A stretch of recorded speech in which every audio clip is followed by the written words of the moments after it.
पुन्हा एकदा शाळा सुरू होणार. पुन्हा एकदा 14 जून आठवणार.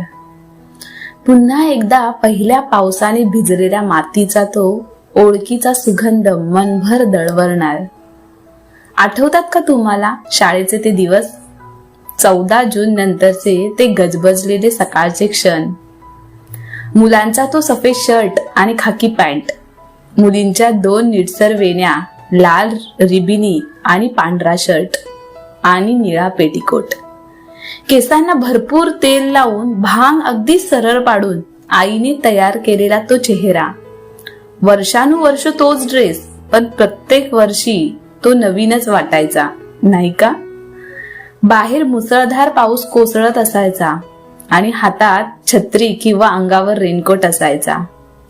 पाण्यातून चालताना होणारा छप छप आवाज आणि त्या आवाजात मिसळलेल्या मित्रमैत्रिणीच्या अखंड गप्पा आठवतात का तुम्हाला?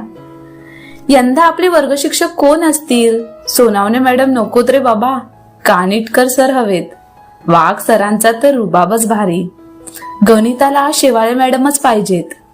शाळेच्या रस्त्यावर चालतानाही ही चर्चा थांबत नव्हती.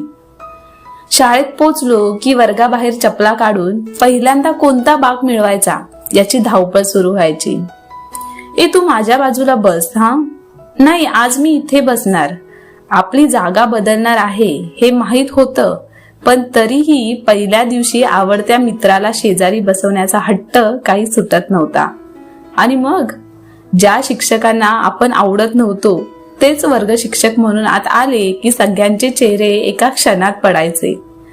नवीन पुस्तकाचा तो सुगंध, हा हा हा. आज इतकी वर्ष झाली तरी त्या पुस्तकांचा वास अजूनही नकळत मनात दरवळतो. पहिल्या दिवशी मिळालेलं वेळापत्रक हातात घेऊन आम्ही कितीतरी वेळा ते वाचायचो. पीटी किती वेळा आहे, चित्रकला कोणत्या दिवशी आहे, संगणकाचा तास आहे का, मूल्य शिक्षण शेवटच्या तासाला आहे का, हे शोधण्यात किती आनंद होता ना. आणि ती मधली सुट्टी, आईने डब्यात काहीही दिलं असो, पहिल्या दिवशी ते चविष्टच वाटायचं. स्वतःचा डब्बा खाण्यापेक्षा ना मित्राच्या डब्यात डोकावण्यात आणि थोडंसं दे ना म्हणत एकमेकांच्या डब्यातलं वाटून खाण्यातच खरी मजा असायची. आठवतंय का तुम्हाला? त्या दिवसात काही मोठं नव्हतं ना. मोबाईल नव्हते, सोशल मीडिया नव्हती, महागड्या वस्तू देखील नव्हत्या, पण मन मात्र भरभरून आनंदाने भरलेलं असायचं. आज पुन्हा 14 जून जवळ येतोय.